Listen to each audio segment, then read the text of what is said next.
share it. Hello, hello. Good morning, everyone, and good evening to those of you on the other side of the world or wherever you are. We're here today. I'm here with Mark Montalban from Mindful Text, and Hi, we're everybody. here to chat about AI and ChatGPT. So Mark is the founder of Mindful Text, and he was also co-host of the Future is Mindful Summit last year. So some of you who are part of the mindfulness community might have seen him on there. You might remember the amazing speakers they had lined up and the great summit they did. And so I've been following Mark since then. My name is Simona. I'm the founder of Mindful Copy Agency, and I also help the mindfulness world get the word of mindfulness out into the world to help spread awareness of how mindfulness can help people and to help mindfulness teachers. And so as I've been seeing Mark's posts lately over the past year, or maybe less than a year now, about how he's been able to use AI and ChatGPT to help others. I became fascinated. I'm like, ooh, this is awesome. Like there's someone in the mindfulness community who's figured out how to use this new technology in a way that helps people. And I myself have been playing around with it as well and have found so many just fascinating and time-saving, life-hacking ways to save time and to do better things with the business. And there are just countless opportunities for how to use it. But there is a big question that a lot of people are asking is how do we use this in a way that still preserves our humanity, in a way that is truly mindful and compassionate and loving, and that we don't succumb to anything that would cause us to not use AI in a way that drives humanity forward, not just us in these communities, but the world in general. And how do we make sure that we are the agents of change who also drive this forward in the way that is aligned with our values? So today, Mark and I just wanted to have a dialogue really about AI and how it's unfolding in the world. So this is unscripted, and we're just going to chat about ChatGPT a little bit. But before we get into that, I wanted to share about how this idea came about. Is as I was following Mark, I reached out to him and was thinking, hey, wouldn't it be cool if we were able to share a little more about AI with the mindfulness community? And so together we came up with the idea of doing an event where people can come and share their ideas for how they're using ChatGPT. And that event is going to be held tomorrow. So that's Wednesday, May 17th at 8:45 a.m. Pacific time. And I'm going to drop the link in the comments once this LinkedIn Live is recorded. And you can sign up for free. So we will have a lot of great speakers sharing ideas, and then you'll be able to use those for either your personal use or for business or for professional, and however you want to help the world or help yourself so that you can help the world on an even bigger scale. So Mark, what do you think about AI and what's your overall view on everything that's going on in the world right now with AI? Yeah, I mean, I agree with everything that you've mentioned. I think it's a great tool that folks should start to take a look at and play around with. It is definitely, it helps folks in many different ways, and it's just completely changing all the time. We haven't seen technology like this make such big waves. So just to share a little bit about my background, I have an entrepreneur background, and it's kind of unique compared to most people. I studied entrepreneurship, and I worked for a startup accelerator for about 6.5 years. And basically, I was working at this global startup accelerator and seeing all the different technologies come about. Like when crypto came out, I saw like hundreds of crypto startups come about. Fintech was a big thing. few years ago, and it just continues to be a thing. NFTs that, grew and then it came back down.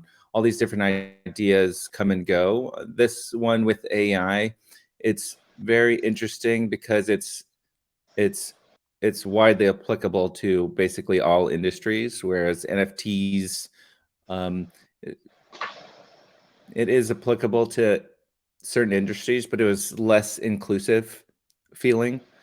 And this ChatGPT functionality it's just widely applicable to many different use cases, personally to business to even simple things. So definitely interested in helping folks, especially in the mindfulness space, and folks that have good intentions to start leveraging this technology. We've been running into folks that are apprehensive or maybe more curious, but definitely it's worthwhile to start playing around with it at least. And so Simone and I had this idea to just get more folks engaged with the idea and just have folks share how they're using it. I think that's a great way to open up the door to folks that are curious about it, or even folks that have been playing with it, just to connect with others, to learn about how to use it. Yeah.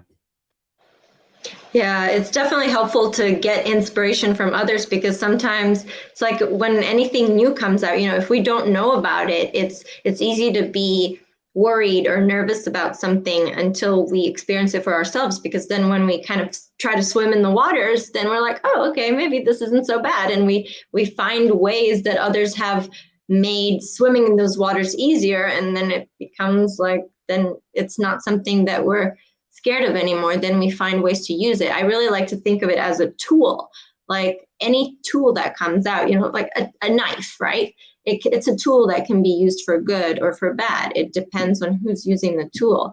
And if you don't know how to use a knife, let's say, a little child might be scared of a knife because they don't know how to use it properly. But once someone shows them, oh, this is how you use the knife, this is how you use it safely, and then they try to do it themselves as they grow up, when they're a teenager. It's like this, like when this came out, I think there was a lot of, oh my gosh, how is this going to hurt people? But it's like, okay, can we play around with it and try it for ourselves to see if we can use it safely and use it in a way that that maximizes how we can actually help one another. Yeah, that reminds me, the safety angle. It reminds me of a post I saw. It must have been a week ago. Maybe I'll post it into the chat here if I find it. But basically, it said that ChatGPT. It was either ChatGPT or AI, but it looked like a study. I didn't look super deep into it, but it said that ChatGPT or AI ranked higher on empathy than doctors. And so I thought that was really Wow. interesting because a lot of people have been concerned about how AI may be, taking over the world negatively. Mm. But when you actually look at the data and look at what it's doing, it's very courteous, right? Like it says, "Oh, I'm sorry, I made a mistake," and even humans sometimes don't even do that. Yeah. And so it's already coded empathy and uh, these positive habits are already coded into these technologies, and it's Mm-hmm. built to be a positive helper. And so Mm-hmm. I thought it was really interesting that it ranked higher than some doctors on empathy, Wow. just to give folks an example of Mm. the latest updates on what's happening with it. Mm. And that's also sad in a way, but that's for another conversation. And I think that underscores the importance of mindfulness. It underscores the importance of us doing the inner work ourselves, because then when we do the inner work to be happy and to have compassion, to have empathy, then we do good things. And then when we use any tool, then whether we're a doctor meeting with patients or if we're someone, a prompt engineer coding something, then we're using it from the heart, and then we just naturally have good intentions. So that is the stuff that we cultivate through mindfulness and through doing personal development, personal growth type of work. So I think that's where it goes together, because without that inner work, without the mindful work, we are not going to be positioned as well to use AI in a good way.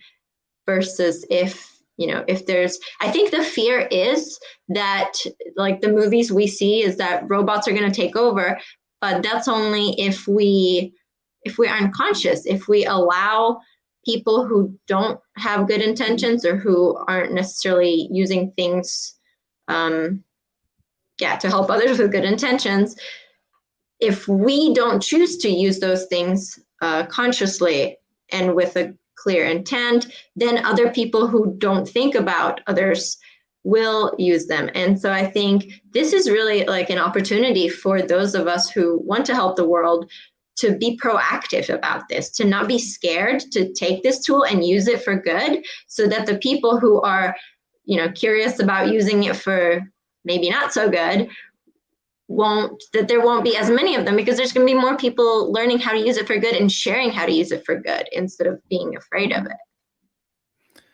Yeah, this is why I think our event tomorrow is super important. So, just as a reminder, folks, please register if you haven't already. And just to add more color to that, I can guarantee that there are folks using this right now negatively, and Mm-hmm. just using it to just solely focus on money, for example, and exploit it to the highest degree. And perhaps there is some good in that specifically, just so that some light is shined on that and it can be Mm. regulated. But that's why I also think it's important for folks to, especially in the mindfulness community, to start using this technology so that more positive minded folks use it. Mm-hmm. Just with my experience at the Startup Accelerator, even folks that they didn't even know it could have a higher than negative impact, there are folks just working on all sorts of ideas at all times. So it's important, in my opinion, for folks, especially in the mindfulness space, to start using these tools that are very beneficial, especially for founders and smaller Mm. teams. It really enables folks to expand their ability to provide value. When I first started using it, it really felt like I had multiple interns or multiple team members on my team that I could ask anything to, like a marketing advisor, Mm. a engineering advisor. The way that one of the ways. So tomorrow I'm going to share how we were able to use it to grow our Pinterest through social media and that kind of thing. But I'll share that it's been one of the most creative ways that I think it can be a game changer right now is to enable folks to get into engineering and get into coding. So lately, I've been teaching myself uh, just learning code. And so it makes it so much easier. Like, I'm not technical, I didn't study engineering, and it makes it so much easier to understand code. And a lot of folks, especially entrepreneurs and founders, are using WordPress or Wix or Squarespace to make their landing pages, right? Or whatever landing page software you're using. And a lot of those software tools have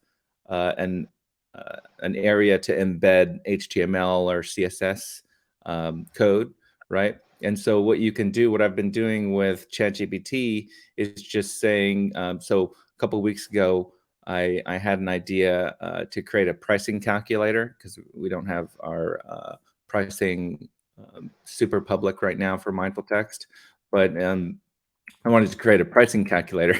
And so what I did is it took me about an hour and a half prompting ChatGPT, but I actually created a pricing calculator, and you can choose a drop down, and it did all the Mm. calculations. And basically, I put into ChatGPT, create me an HTML pricing calculator that I can add to my website, and it created it. And it's working really well. So Which basically, like, normally if you're probably would have been what, yeah, weeks or months of weeks, work, or someone you'd pay developing it. like, yeah, $100 or more an hour to Mm-hmm. find somebody. It would have taken, yeah, many more hours to do it.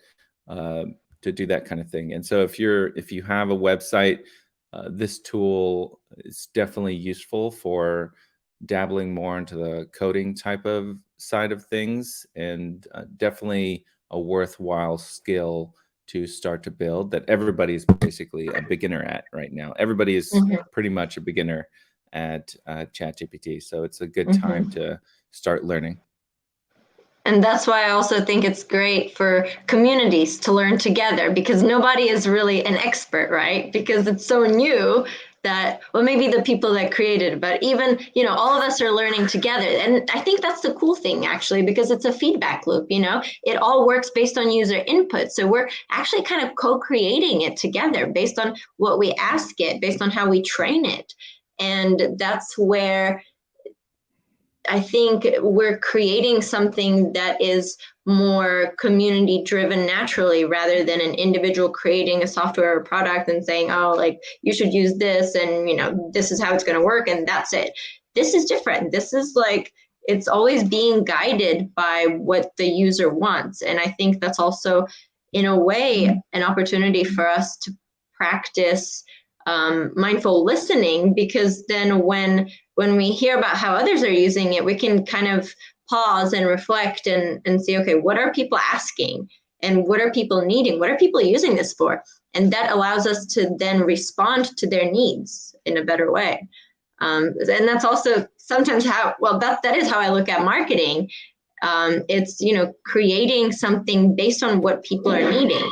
And ChatGPT is something where people are inputting questions to answers that they're asking and to things that they need help with. And it gives them an answer that is in line with what they want. So it makes it easier for people to get answers. And then it responds based on people's feedback to those answers. So just like market, it's got to be a two-way street, just like a conversation.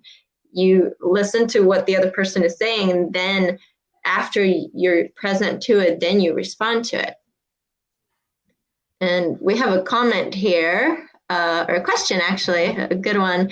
Someone's asking about what can AI do for mindfulness, or is this more about AI for running mindfulness businesses? Which is a great question. So I think the intent of this conversation is to think about how we can use AI to do more good in the world, which can include running a mindfulness business, and in general to be more mindful of how we use technology. So mindfulness in itself, as in developing the inner capacities, the mental awareness, the attention building skills, I think we have an opportunity to practice mindfulness, because if we use AI, we have to actually pause and be mindful of what we're doing. Because if we just use it mindlessly, then we're not going to benefit from it. And it's also an opportunity to notice how sometimes people want quick answers, and the impulse, that urgency almost to have a quick answer immediately. But then instead of taking it at a surface level, to actually pausing and asking within, like, does this resonate with me? And do I need an external answer?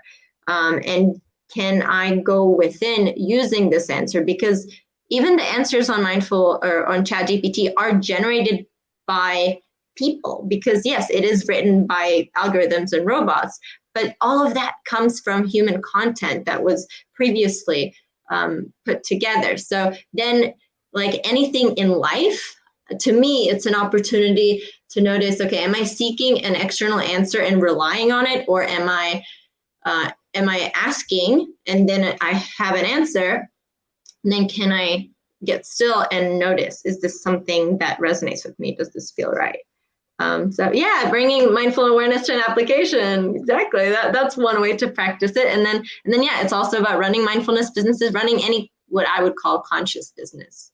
And using that to both practice and to then be able to share more things like Mark said, the applications of it, like through creating code or through marketing, are endless, and that allows us to then have more time for mindfulness teachers. If any of you listening to this are mindfulness teachers, if you can simplify the business running side of things, the marketing side of things, and if you can get more people signing up for your programs and classes, that allows you more time to actually practice mindfulness, to be in formal meditation, or to spend time with your students, with your clients, with the people that you truly want to help, because you'll be spending less time trying to find them, and they'll be coming to you. So then you can spend more time with the ones who are coming.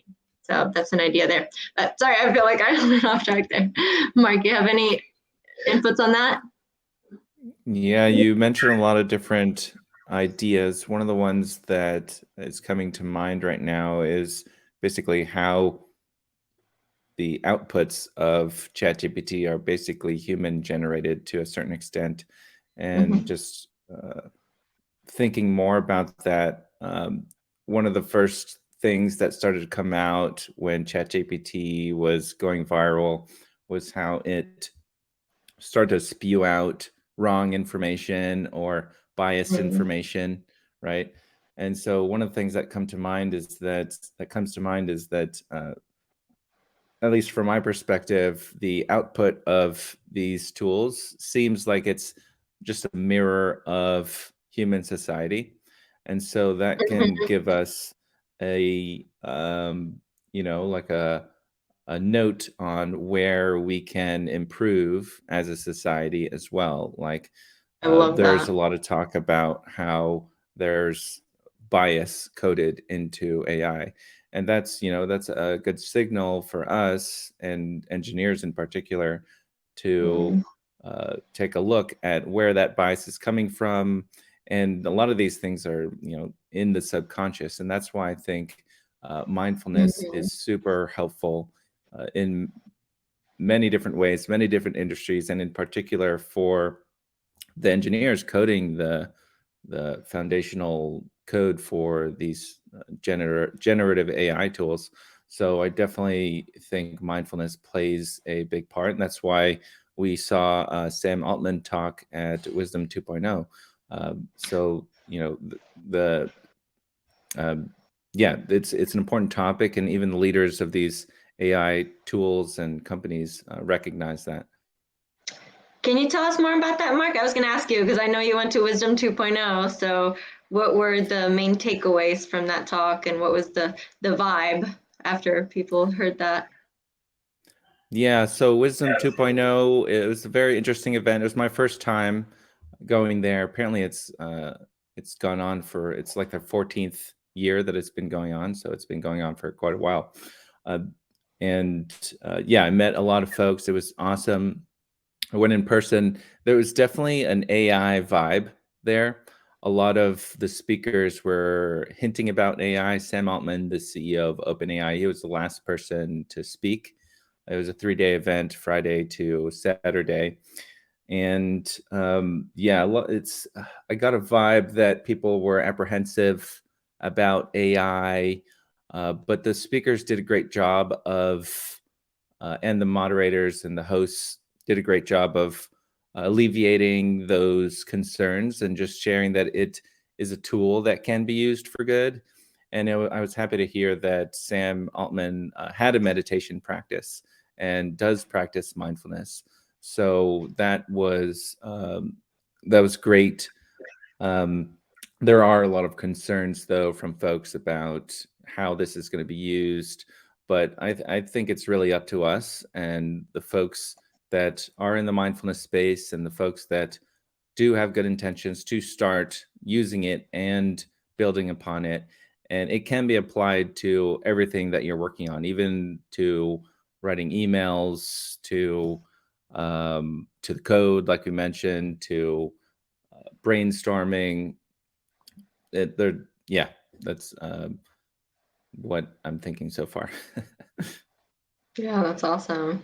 And there's a comment down here. Someone said garbage in, garbage out. That's exactly what it is. It's like when you know what you want to use it for, like you just mentioned all of these examples, then you still have to kind of know how to ask the question. And that requires some level of being in touch with, first of all, our intention. What is the intention of the question, of the prompt? And then knowing a little bit about what we're wanting to do, and knowing more than just asking a question. Because if you think about it in terms of Google, when Google came out, when you could just Google something, or before that, we just searched the internet. There was always a search engine, but now everyone Googles things. And this is almost like the next phase of it, where you no longer have to search through things, but you still have to know how to ask things and what to ask. And that's still going to require so much human connection and human skill that we can never replace. Like, for example, in my world, with marketing strategy, if you don't know what to ask, then it's not really going to be able to just help you with your marketing with the snap of a finger. You can't just tell it, oh, please do my marketing for me. You have to know, like, specifically within marketing, what do you want it to help you with? And that's where I see another opportunity, is then people can actually, because I know one of the fears that I've heard is that people are worried that it's going to take people's jobs. And yes, that is happening. But I think that's an opportunity for us to get even more in touch with what's inside of us. Again, a mindfulness practice to kind of connect with what is our purpose, what's our passion, what lights us up, how do we truly want to help people?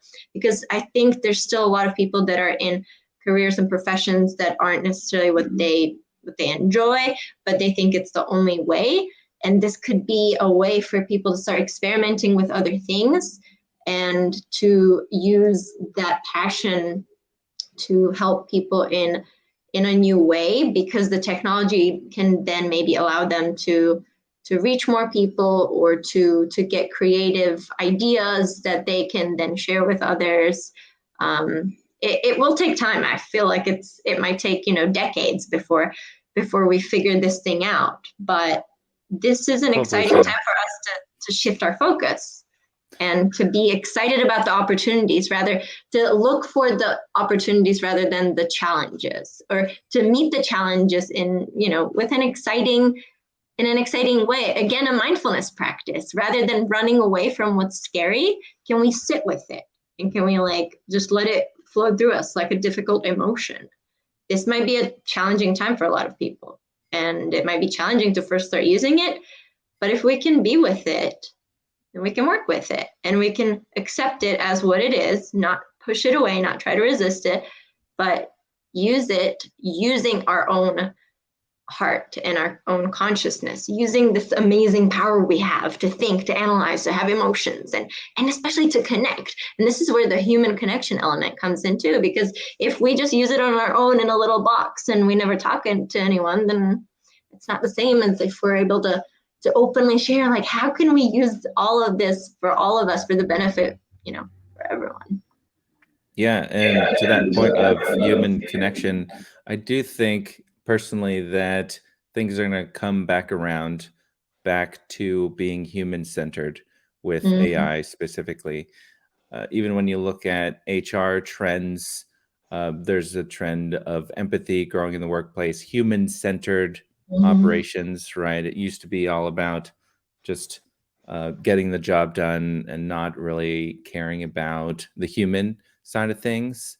And, the HR side of things is coming around to focusing back on the human.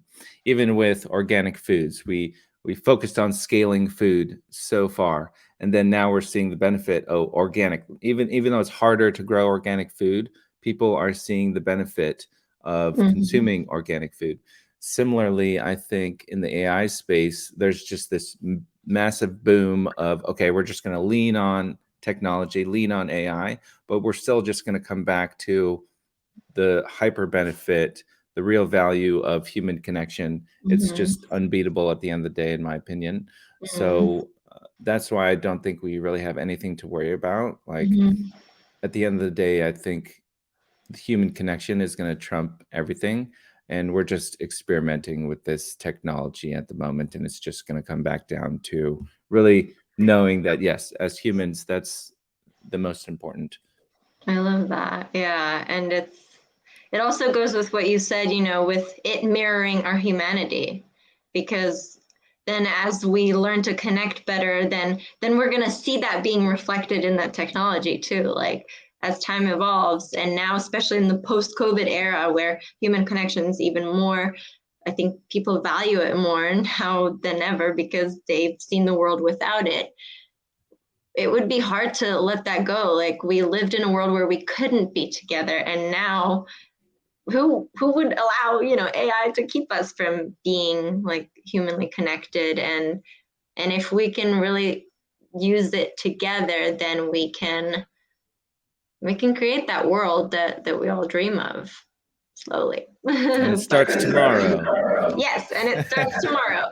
So those of you watching this, whether live right now or on a replay, we would love for you to join us tomorrow, Wednesday, May 17th at Mindful GPT at 8:45 a.m. So the first 15 minutes, we'll just kind of be hanging out and talking, get to meet other like-minded souls. And then at 9 o'clock Pacific time, we will start the sharing. So if you are someone who is using ChatGPT and you would like to share with others how you're using it, then please let us know. And every speaker is going to have up to 2 minutes to share an idea. So yeah, we'll have lots of interesting insights there to share, and we will be dropping a link in the comments to this recording. So would love to see you all there. Anything else, Mark? That's it. Thanks for hosting this, Simona, and looking forward to tomorrow. Thank you, everyone. Take care.